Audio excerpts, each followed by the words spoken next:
उस रात्रि उस ब्राह्मण को नींद नहीं आई। अगले दिन वह जल्दी जल्दी उठा और भगवान श्री सत्यनारायण के ध्यान कर करके उनका व्रत करने का निश्चय कर करके भिक्षा मांगने के लिए चल पड़ा।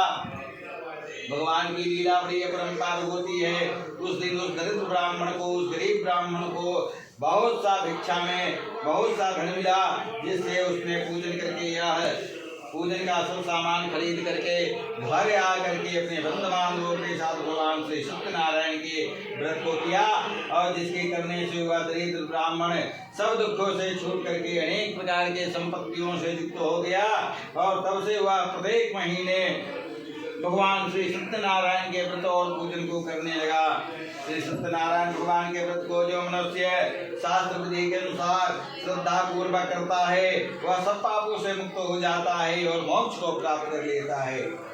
और आगे भी मनुष्य जो इस पृथ्वी पर भगवान सत्यनारायण के व्रत को करेंगे वह भी अपने सभी दुखों से छूट जाएंगे।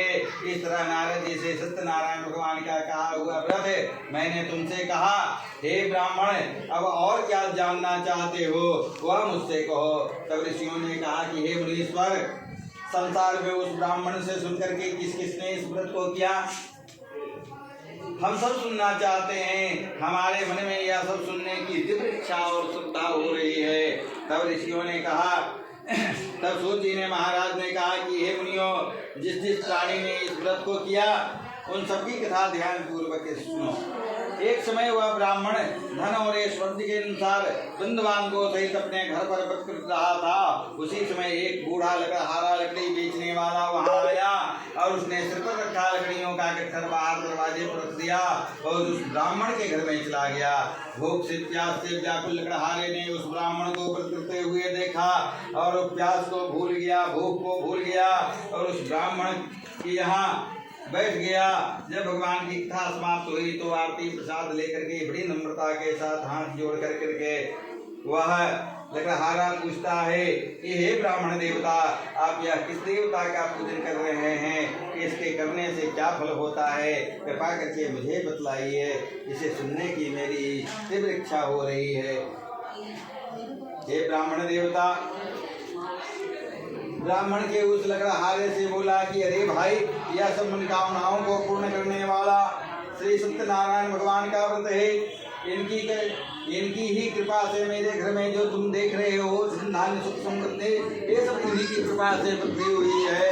ब्राह्मण से श्री सत्यनारायण भगवान के व्रत के विषय में जान करके वह लकड़हारा बहुत प्रसन्न हुआ और भगवान के चरणामृत ले प्रसाद ग्रहण करने के पश्चात भोजन करके अपने घर पहुंचा।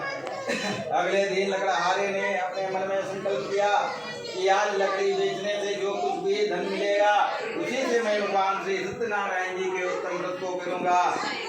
ऐसा मन में विचार करके वह लकड़हारा लकड़ियों का गट्ठर अपने सिर पर रखा और जिस नगर में धनवान लोग रहते थे उस नगर में चला गया। उस दिन उसे लकड़ियों के दाम पहले दिन से चौगुने मिले। तब वह बूढ़ा लकड़हारा प्रसन्न हो पके पके केले का फल, शक्कर, दूध, घी, दही, गेहूं का चूर्ण इत्यादि सामान श्री सत्यनारायण भगवान के व्रत करने के लिए लेकर के अपने घर आ गया। उसने अपने बंधु बांधवों को बुलाकर गरीब ध्यान के साथ भगवान श्री सत्यनारायण के पूजन और व्रत को किया। उस व्रत के प्रभाव से हुआ बूढ़ा लकड़हारा भी धनपत्र आदि से युक्त हो गया और संसार के समस्त सुख भोग करके अंत में वैकुंठ धाम को चला गया। श्री श्री सत्यनारायण कथायाम तृतीया। प्रेम से बोलिए सत्यनारायण भगवान की जय। प्रेम से बोलिए विष्णु भगवान